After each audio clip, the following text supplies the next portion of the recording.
finally, a source of raw, real, and honest information on healthcare issues that matter most. Welcome to BS Free MD.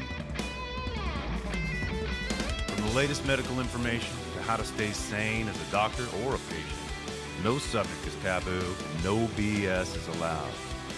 Now, let's welcome your hosts, Doctors May and Tim Hindmarsh.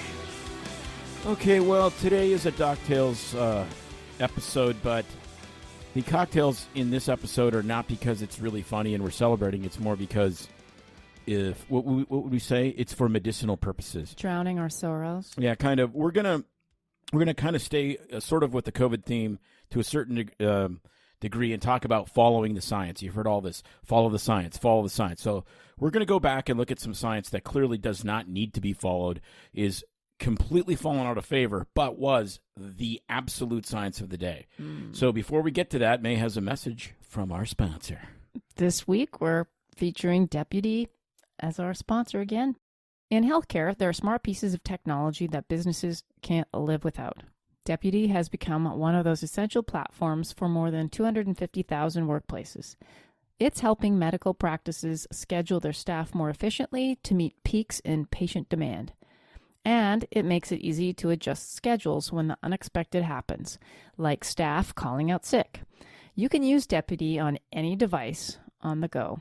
Within a few minutes of picking it up, you'll see why it has hundreds of glowing reviews from managers and staff alike. To find out more and try Deputy for free, go to drpodcastnetwork.com/deputy. Awesome. All right. So if you haven't guessed already, what we're going to talk about as far as following the science is what the rage of science was, and really very widely accepted as kind of the way to go for the single best way to improve the quality of life and the human race as a whole from about 1880 to about actually into the 40s, even after World War II. And that, of course, is eugenics. So, May, why don't you tell us a little bit about kind of the origin of the word and where it came from and how it, sort of gained traction, and then I'll start mocking the living hell out of it. Do you know what the word eugenics means? Where it even comes from? Comes from? The word literally means good creation. And they think that Plato was like the first person to promote the idea, but eugenics really didn't actually hit the scene until British scholar Sir Francis Galton coined it in 1883 in his book Inquiries into Human Faculty and Its Development. He was a cousin of Charles Darwin, and basically he coined the term officially eugenics. It is, for those that don't know, the practice of trying to improve the human species by selective breeding or selective mating to get desired traits. So if they were trying to make a super race, I would be super, super busy in that kind of genetic eugenics world, I would assume. Super busy, super little Tasmanian devil boy. There you go. Right. We want smart children that are compact, don't get injured easy, have giant heads, and are sarcastic. There you go. That would be your breed. And the gist of it back then, the thought actually means, in all seriousness, was that they thought they could reduce human suffering by breeding out disease, which didn't mean just illnesses that we think of, common illnesses, but actual, like, even disabilities and what they deemed as undesirable characteristics from the human population. So slow thinking, low IQ, like physical disabilities, obviously that extends into, genetic disabilities, to Down syndrome, to even, they were even thinking like beyond that, beyond the like mental illness and learning disabilities, to even into criminal tendencies. They believed that actually there was a gene for criminal tendencies in the family, poverty, and that this could be bred out of the gene pool. So, if you really wanted, and they really wanted to keep the races separate. So the Caucasians, the Mongoloids, and the Negro race, and by keeping them separate, you could breed like a super race. So black people might be the fittest, hardest agricultural workers they promoted, or Caucasians could be more adept at, I don't know, certain intellectual things. No, at ruling all of the other races. Yeah, exactly. Obviously. But that was the gist of it. And, they created this institution, and then it turned the 19th century.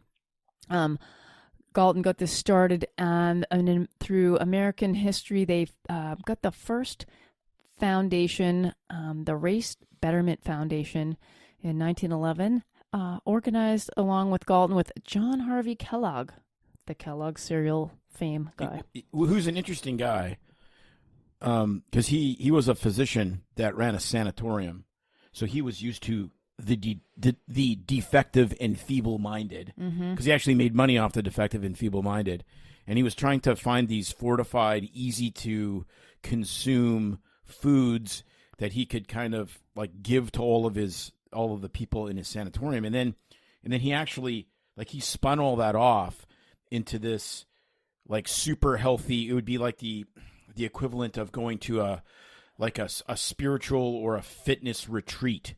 So people would come and they would do all this outdoor exercise and get all this sunshine, and he had like this entire program. He was a health coach before everyone was a health coach. Wow. And so better living through Rice Krispies. So he started coming up with these cereals as these superfoods. Mm-hmm. Crazy, right? Yeah. So he was the superfood health coach, and then of course he saw he dealt with some of these other people that were ill before, and so he got rid of. It's like, well, what do you got to do?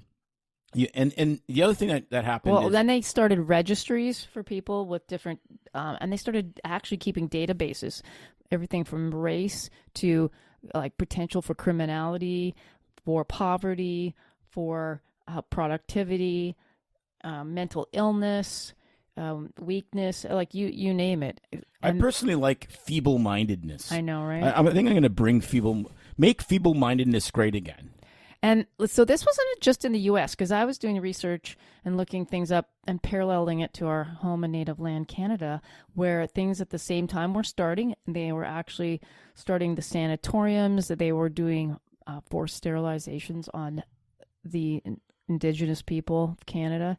And anyone that, didn't measure up mentally or physically or fit-wise. Well, that's where things started to get off the rails. Right. So it says in 1927, the U.S. Supreme Court actually ruled the forced sterilization of the handicapped did not violate the U.S. Constitution. And in the words of Supreme Court Justice Oliver Wendell Holmes, 3 generations of imbeciles are enough. Can you believe that? But that was...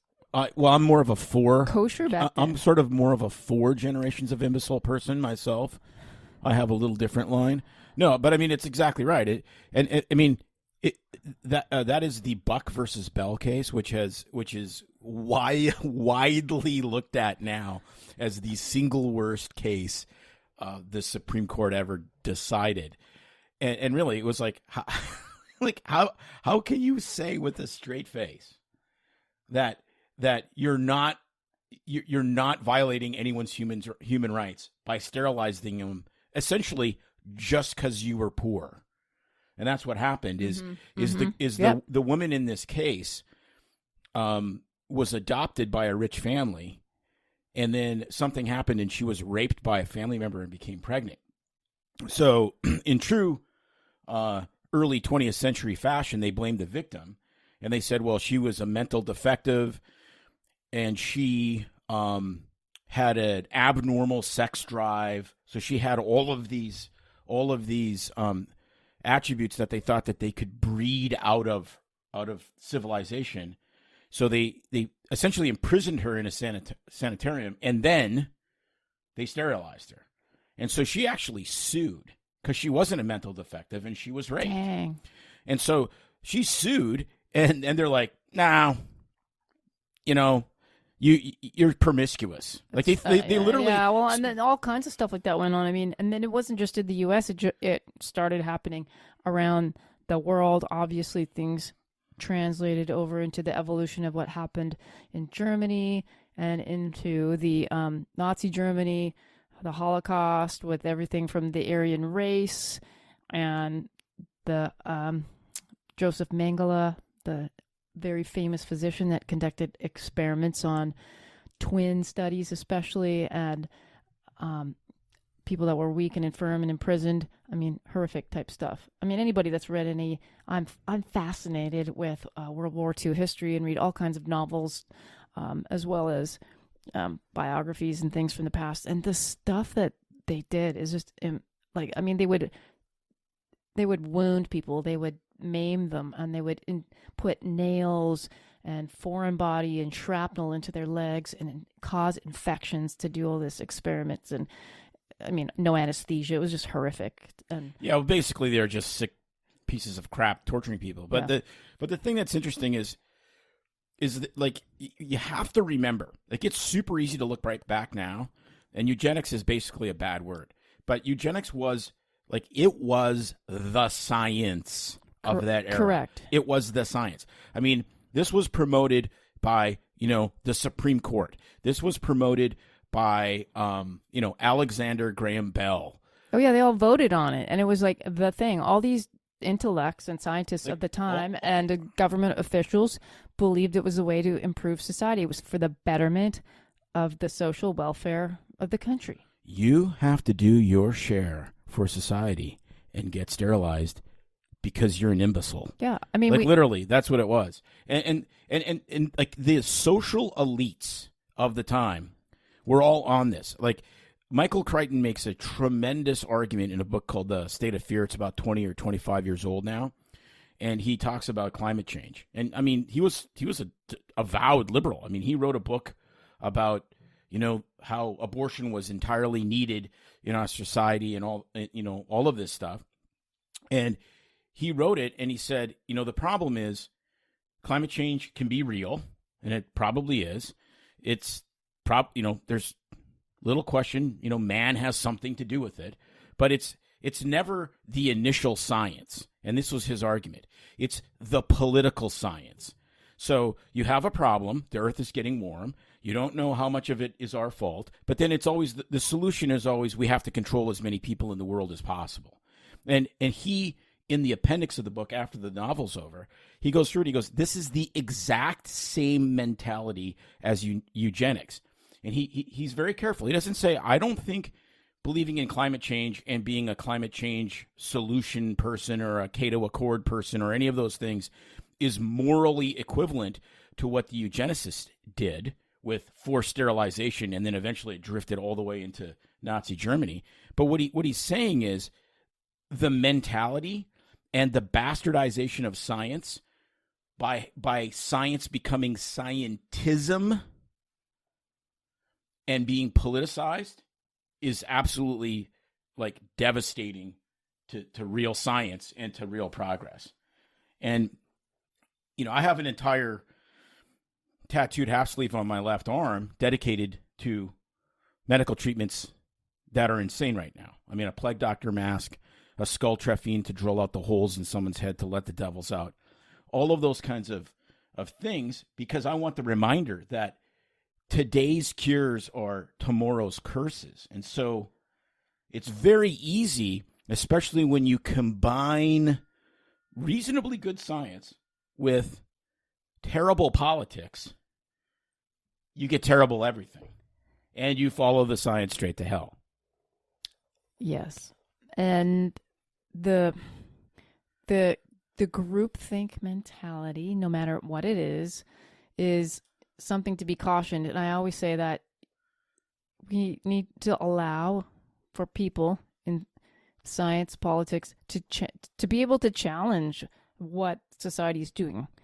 No matter what side, even I believe, I think it's good to have people challenge that, because if you don't, then you're right. You're on the science road to hell, and you can go into a slippery slope that drops off into a very dark place. Right. Utopia. And when we've done that with so many things not just the eugenics, but let's talk. We talked about in our previous podcast we call it the goat of psychiatry with lobotomies. I mean, that was science in the name of taking out the evils and the bad part of the brain by chopping them out. The guy that came up with lobotomies won a Nobel Prize in the late 40s for his advancement of psychiatry. Yeah. Because, again, it's materialistic, right? When you don't have a larger moral and spiritual framework and you are left with your five senses and just whatever is material, then the brain, the mind, the soul, all of those things is just your brain. So it's intuitive to say, well, we can just fix your brain.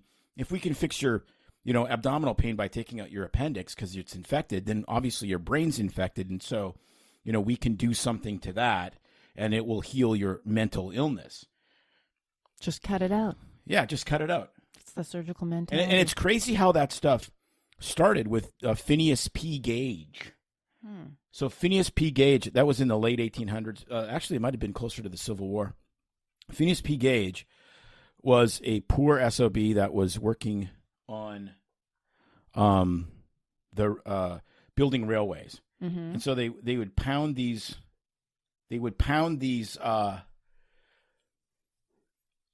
rail spikes in with these tamping rods, and they would tamp down explosives with the tamping rod. And then they blow up rock, and then they could move the Sounds rail. dangerous. Yeah, well, he got one through his head. And he did his own lobotomy? So it was literally a big piece of rebar. And he didn't die because he got it through his frontal lobe, right? And so he was totally alive, and they take him to the local hospital, and they're like, well, this guy just literally got shot through the front of his head, in his eye and out his forehead. And what, he was happy forever and ever? No, he was a happy guy before until he got the tamping rod in his frontal lobe, and then he was a real asshole. And I'm like, too bad. Well, duh. Yeah, I think I would be too. But it was amazing because it was this amazing case, right? And it went through the medical science of the day, and they're like, personality is just your brain. And, all of these things, the mind-brain continuous, it's just your brain. So maybe we can manipulate things with surgery and with cutting things and with doing whatever. And we'll fix mental illness. We'll fix depression. We'll fix all of these things. And it was, so Phineas has a lot to do with this. Well, I'm thinking of getting a tattoo of a tamping rod. Don't name your pet or your child Phineas. Note to self. Well, not Phineas P. Gage. I don't know. I like Phineas and Ferb. They're pretty funny. So, yeah. No, it's a good cartoon. If you haven't seen it, check it out. So let's take a little break for a second. And you're going to introduce the Spirit of the Month Club here that Tim picked out. I would have never have picked this because I don't drink whiskey. This time it is not peanut butter whiskey, which is basically, if you had picked Irish whiskey that came in a bottle of Bailey's, I would be all on board. But this is the real deal. Tell us about it. Yeah, so this is exciting. We're going to try to because we have a lot of local listeners, feature stuff that's local. And so if you're local, hint, hint. Yes. So this is from Hideaway Distillery, True Blue American Whiskey, made right in Lebanon, Oregon. When I worked there, I worked in Lebanon. I used to drive past there numerous times. And I was over last week and had a wonderful time. Talked to one of the owners for quite a while. Got an excellent tour. It was really cool because it's like they're making this stuff with like everything local, like local corn, wheat, barley. They're even sourcing water from a deep well from one of the owners, and it's really cool. Well, this is called True Blue because it has to do with the Thin Blue Line, and it's quite meaningful to us because the two of the owners are ex-sheriffs in our county. One was actually the sheriff, like the main guy, and this is what it says on the bottle. The Thin Blue Line, it represents valor, sacrifice, integrity, bravery, and oftentimes heartache. It represents dedicated men and women of all races who often give their lives to protect someone they've never met. It represents an unshakable bond of honorable men and women who stand between good and evil. And I can absolutely drink to that. And Tim Mueller, who is the former sheriff, has had actually a direct effect on our life because he started the Lynn County Sheriff's Department Search and Rescue, which was really integral in our son, deciding that he would like to pursue a military career. He really enjoyed it. He got tons of, hundreds of volunteer hours for high school and so forth. And so big shout out to these guys. And, this is great whiskey. Really enjoyed it. May's actually drinking it, which is almost miraculous. Yeah, I diluted it. I would say, what do you call it? Cut it with water to bring out the flavor. I don't know. I would say to destroy it? To dilute the flavor. Because I don't like whiskey smoky flavor. But I must say, I'm really enjoying it. This one is nice and light. There's another one that is made with more local, isn't it more local moss and things? And they don't put moss in bourbon. Oh, okay. Well, that's Scotch. What's in it? It's the other one is much heavier. Is it more classic, smoky? Yeah, I prefer it. Yeah, and I prefer. I like the true blue. It's lighter and it's a small more palatable for people that aren't real heavy into whiskey, I would say. But it's great, and a portion of the sale of their of all of the stuff they make, and they have 2 lines of whiskey now, goes to organizations that provide support to law enforcement and their families and military veterans, and so that's really close to our heart. That's a cause I can get behind since we are a military family. Yeah, and so it's good. It's fantastic. I told them that I would feature them on our podcast because I want to support local businesses, and it is really cool. Like, you can go and they'll tour and show how they can accelerate the aging process, how they use the charred oak, just like you would if you were in Tennessee and, they have it in a charred oak barrel. So you can go there and watch all that? Yes. And then they have this thing, which I call the spigot from heaven, and it's the bottling area. And they literally just take bottles and they push this button and it just comes pouring out, like just pouring, like pouring, manna only pouring into the bottles. Yeah, it's whiskey from heaven. It's pretty cool. And where can you buy these fine spirits? They're in several liquor stores in Oregon, and if you're passing through the lovely, lovely town of Lebanon, Oregon, they're open, I think, 5 days a week. Early in the week, they're not open. Hideaway later Distillery. In the week. Yeah, and it is www.hideawaydistillery.com. Perfect. And that will give you all their hours and whatnot. I would encourage you to go there, take a tour, buy some whiskey. You will not be disappointed. Trust me, I've drank tons of whiskey. I should know. Well, hey, perfect. You'd be the perfect one to pitch their spirits. So awesome. That's super fun. So if you're local and have something you would like featured, reach out to us. Well, technically, when you're broadcasting this throughout the world, and we have lots of Canadian listeners, they're all local. Their local is just different than our local. I never thought of that. That's trippy. Yeah, that's true. Well, if you are in the middle Willamette Valley of Oregon, check them out. Yeah. All right. Well, I don't want to dive back into the sorrowful tale of the road to science leads to hell, but it has. So let's carry on and let's take a tour. Let's take a tour of hell, kids. Here's the pit of sulfur. Let's get back on the tour bus. Yes. Well, C.S. Lewis did write a book about a tour from he did. hell to Funny heaven. that we've been married so long that our brains think alike. Yeah, The Great Divorce. Wonderful book. My favorite book, actually, of all time. You can read it in an afternoon. It's like 91 pages. At any rate, so... What else have we been talking about that basically wasn't in the name of science and brilliant thinking, but turned out to be just a bunch of bogus? But it's I guess there's 2 things. It's the groupthink, it's the coercion, it's the you're not in the you're not in the cool club unless you believe a certain set of facts about climate change. You're a right-wing whack job or whatever.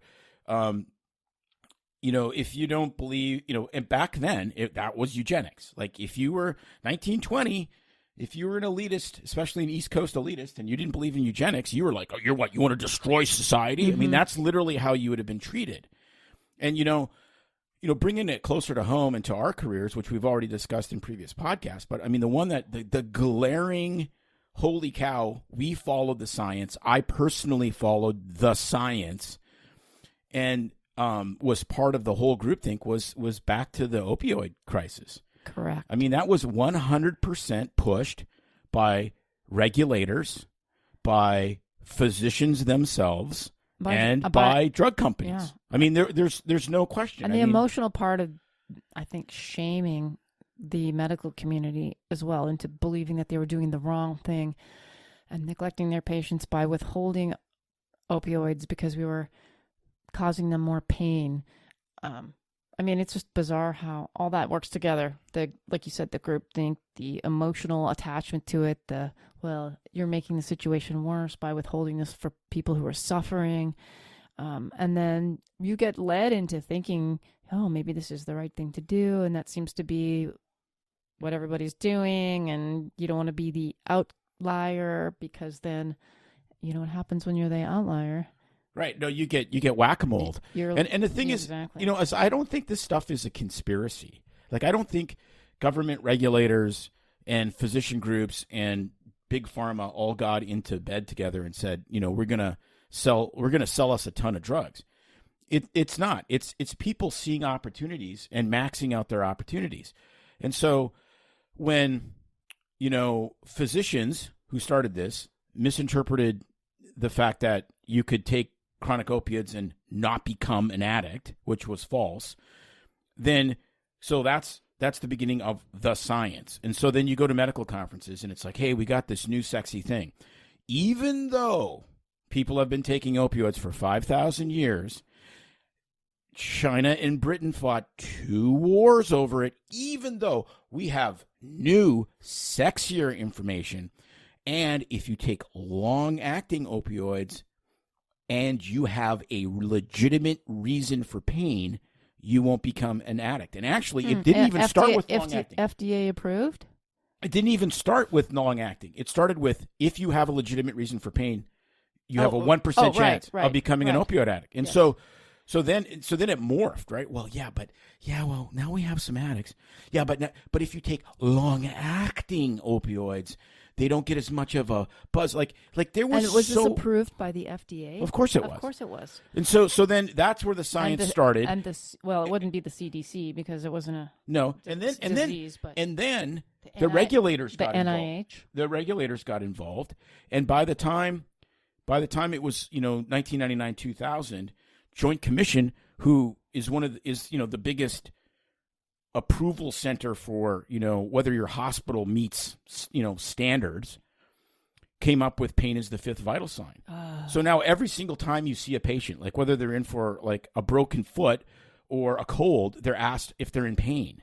So you're taking the entire population. I think and the next focusing vital sign is going to be offended. Yeah. If you're offended or not, that will be the 6th vital sign. So the thing that always got me, because I kind of started calling BS on this, but was still involved, still had tons of patients on chronic opioids. And then there was these mitigating strategies we tried that were like not that helpful, and they still exist. Like, get the patient on a contract so they can only get the drugs from a certain person, and et cetera, et cetera. Yeah, they can. They can't multi. It's like an allowance. It's a pain med allowance, basically. Right. And the fact is that eventually we just woke up and we go, okay, well, we kind of created this problem, but there was not a lot of people. I don't remember anybody, crying in the wilderness. We're killing people by doing this until OxyContin and until Purdue Pharma got into trouble and until there was tons and tons of break-ins of pharmacies where all of a sudden it was like, whoa, there's, drug addicts,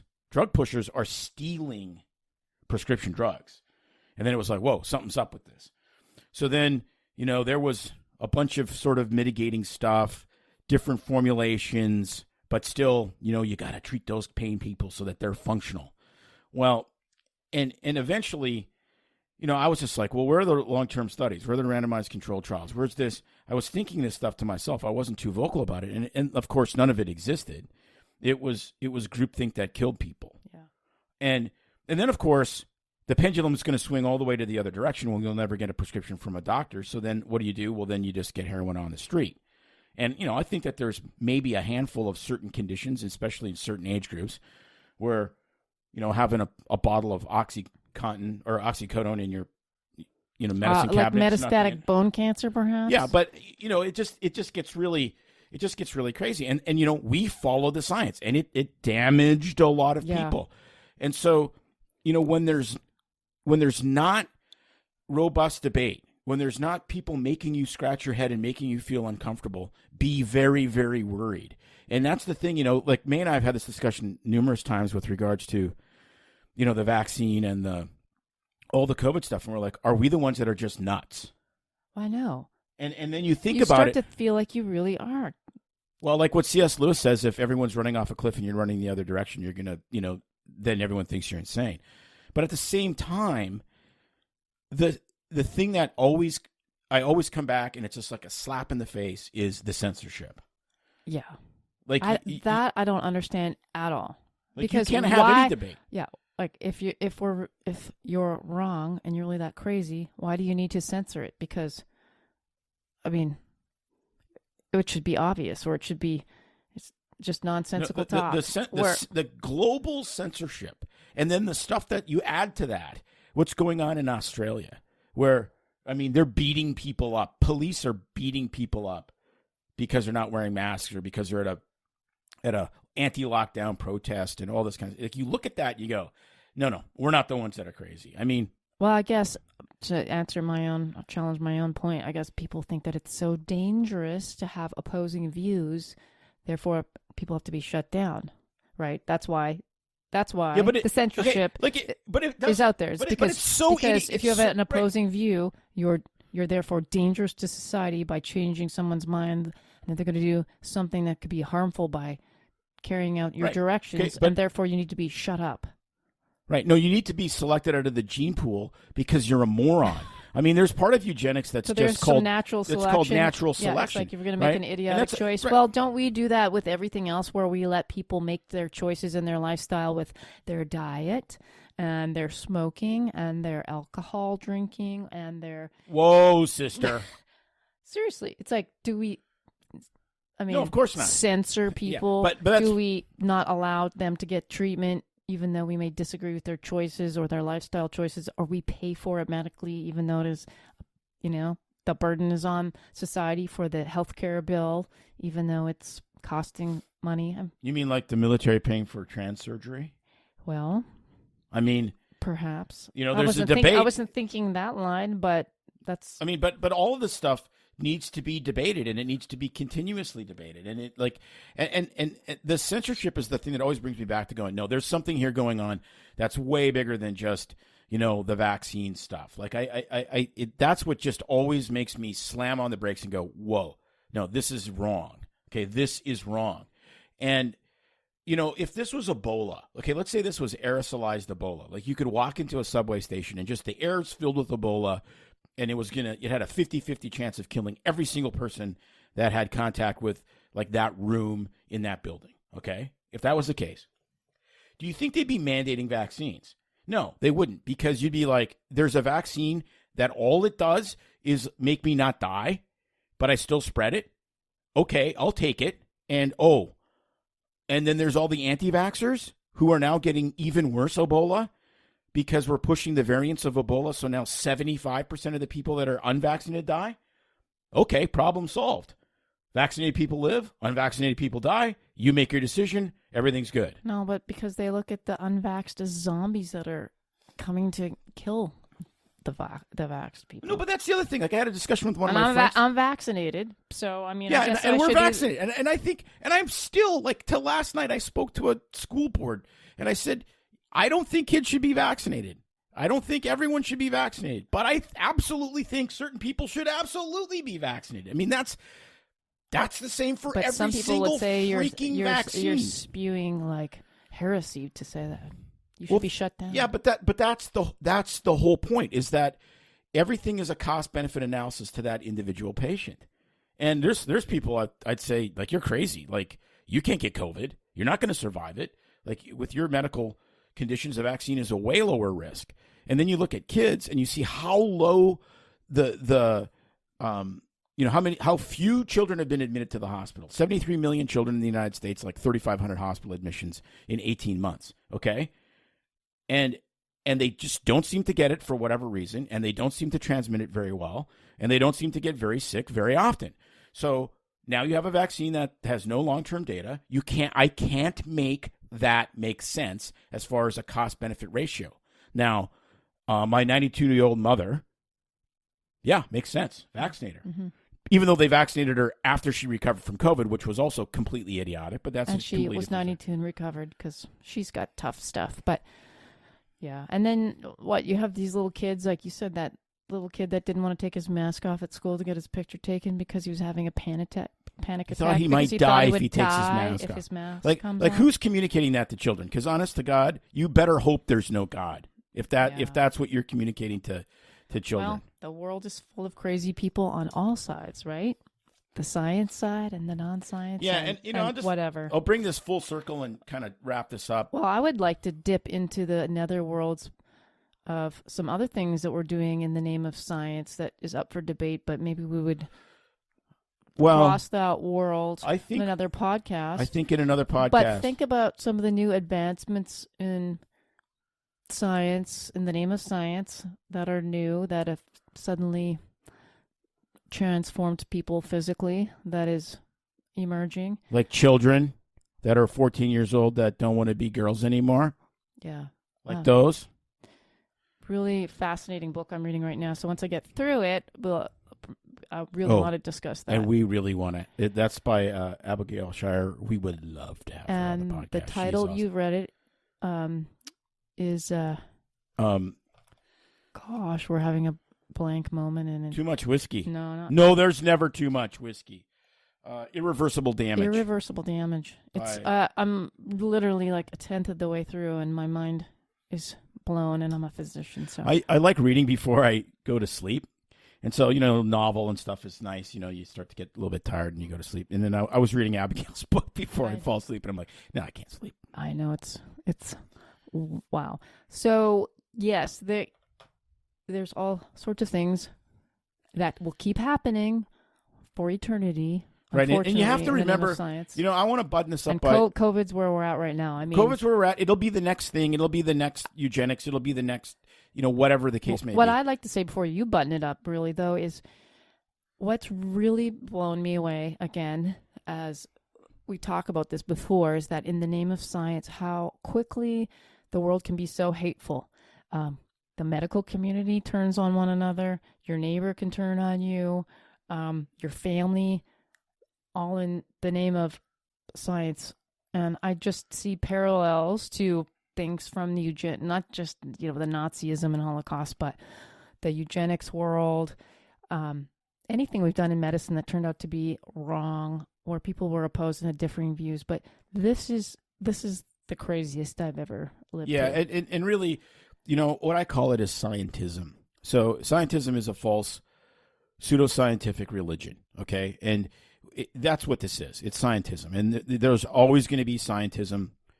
And scientism is like any other religion. You have like prophets and popes and bishops and all the rest of this, And so us as physicians are kind of in like a pastoral role in the scientism world. If you're towing the line, you go to your local doctor, talk to your local doctor, talk to your local priest, confess your COVID sins, and then you have Pope Fauci, and then all these other prophets. It's like, well, the models show the whatever. And again, and that's what it is, because human beings, regardless of whether you say you're an atheist or whatever, are irreconcilably religious.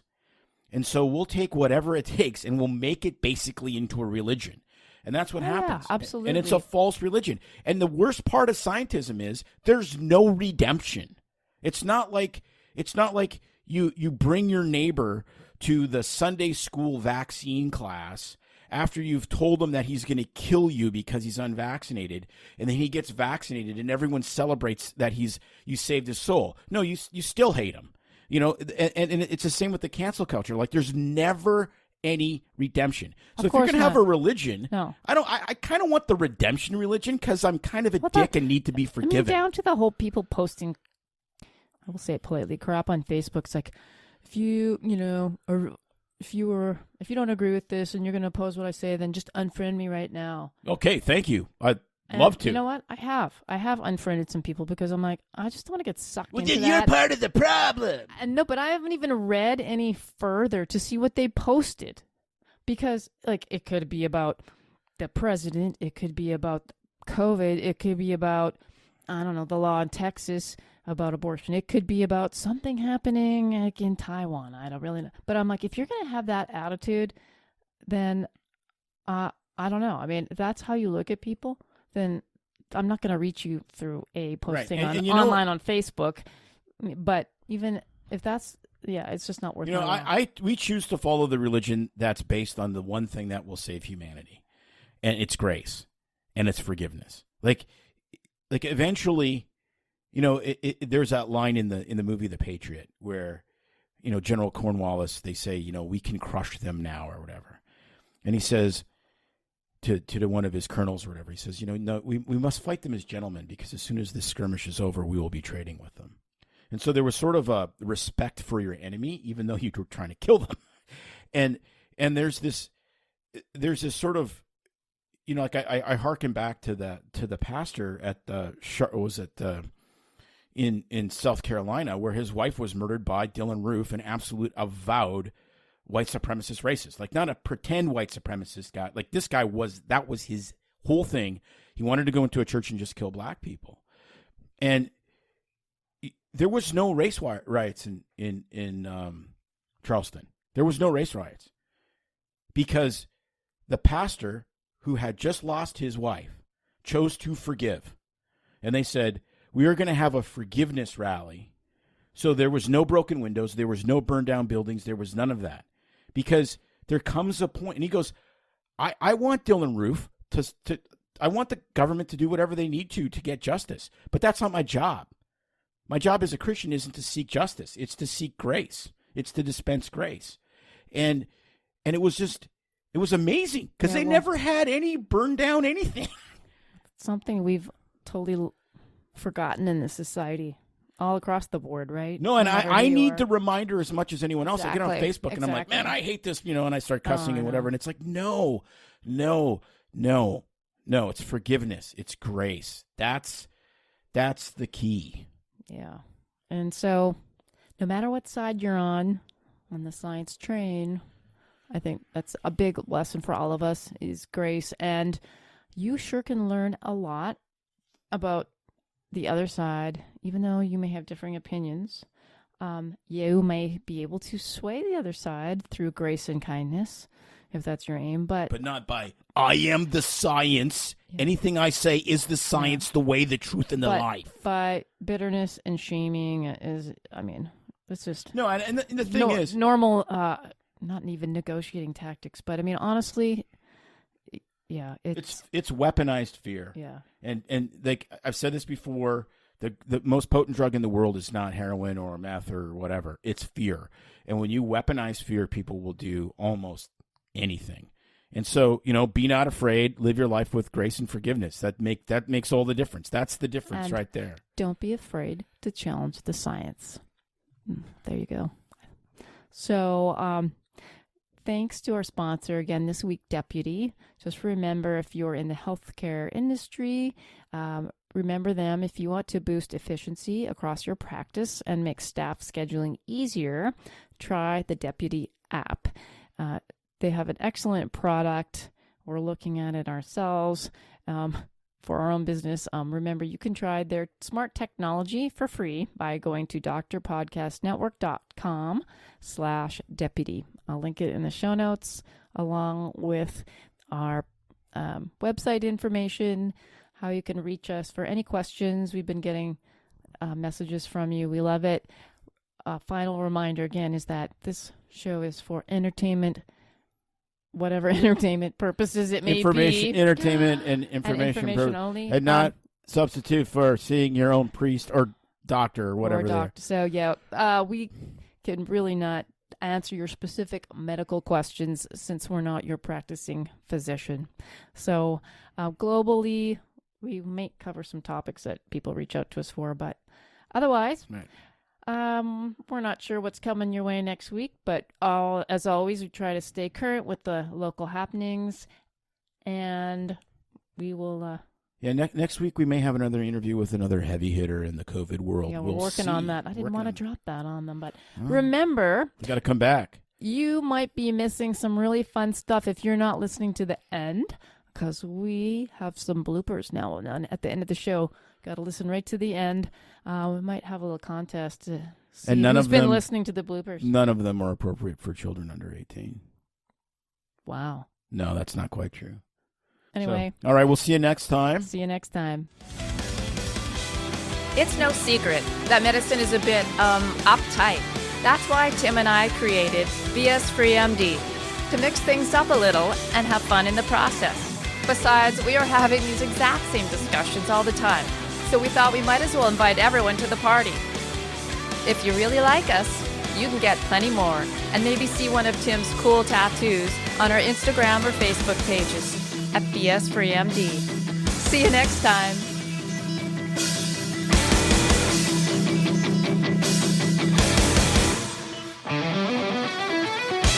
While we try to keep BS Free MD as raw and real as possible, we can't be held responsible for any medical decisions or discussions had as a result of what you've heard on the show. We know, bummer. But the truth is, we really do care about your questions. So feel free to reach out to us by email at doc@bsfreemd.com. 20 dwarves took turns doing handstands on the carpet. Is that Alec Baldwin? No, it's Warren Beatty Oh, yeah. in Bugsy. My life's in deputy, baby. I'm supposed to be the backup singer. Oh, that's Jeopardy. No, you play it backwards and say, Fauci will own your soul. Fauci will own your soul. Fauci will... Fauci, Satan. Pac-Man's my cousin. Pac-Man's my cousin. 3, 2, 1. Go. I thought you were going to do the intro. I don't even know what Okay. to say. 3, 2, 1.